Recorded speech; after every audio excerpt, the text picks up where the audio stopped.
How early in Diablo 2 Resurrected can you drop a skin of the Vipermagi? Is it A, normal Diablo, B, normal Baal, or C, Nightmare Andariel? Hold on to that answer as we're going to get there in just a bit.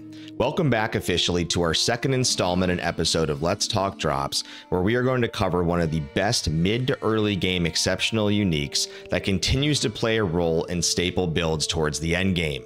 And that is Skin of the Vipermagi. In case you missed the inaugural episode 1 series, you can find it linked below where I covered the Harlequin Crest Shaco. Stay a while and listen as we are going to cover the technical fundamentals and necessary insights to helping you acquire your favorite blue armor and doing so quickly. Not to be confused with its red cousin, Skin of the Flayed One, Skin of the Vipermagi is an exceptional unique that rolls off the base armor Serpent Skin.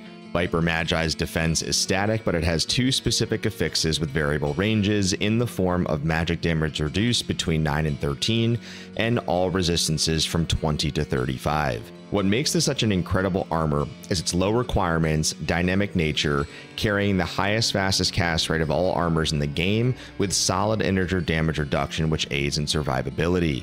Skin of the Vipermagi is nested within treasure class 36 with a unique quality level of 37.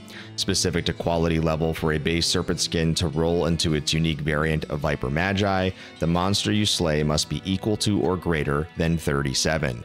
This includes the monster being eligible to roll an item from a specific treasure class group, in this case 36. Before we get to the answer from the beginning of the episode, please take full advantage of dropping that like and smashing that subscribe button if you want to continue seeing legendary loot unveiled. For those of you who answered normal Diablo, you are correct. Act 4 and only Diablo and Chaos Sanctuary is the earliest you can acquire Vipermagi non-terrorized.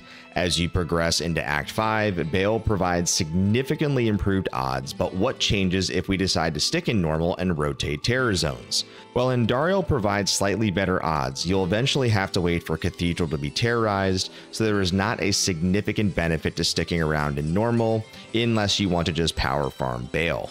So Sanctuary. What is the most optimal difficulty and farming sequencing strategy to acquiring Vipermagi quickly? Unsurprisingly, the top primary target monsters run the gamut across the lesser and prime evils. Of course, a handful of super uniques are also opened up, but you will quickly notice that Nightmare is the primary focus of your magic finding effort over Hell. Let's unpack why. The way treasure class groups and scaling work in Diablo is that inherently in Nightmare, monsters of lower levels will have caps on their treasure class in which they cannot exceed to open it up to specific base items.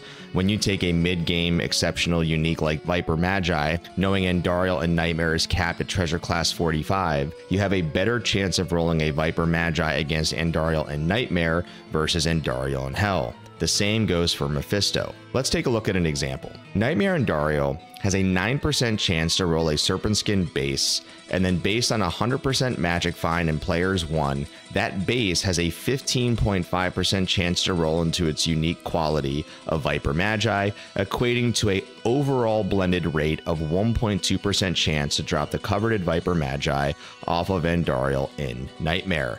As we transition into Andariel as Hell, as her treasure class pool is now expanded with more loot potential, this changes to 6.8% to roll the appropriate base, or a blended 0.89% chance to roll into a Viper. Now, as we shift over to full area clears, the unanimous #1 area for power farming Vipermagi is Chaos Sanctuary and Nightmare, followed closely by a dense area such as Frigid Highlands with the same conditions of Nightmare. As always, RNG is RNG, and a Skin of the Vipermagi may drop when it deems so. Stay tuned for more episodes of Let's Talk Drops as we continue to optimize our loot hunting experience. Until next time, stay frosty, Sanctuary.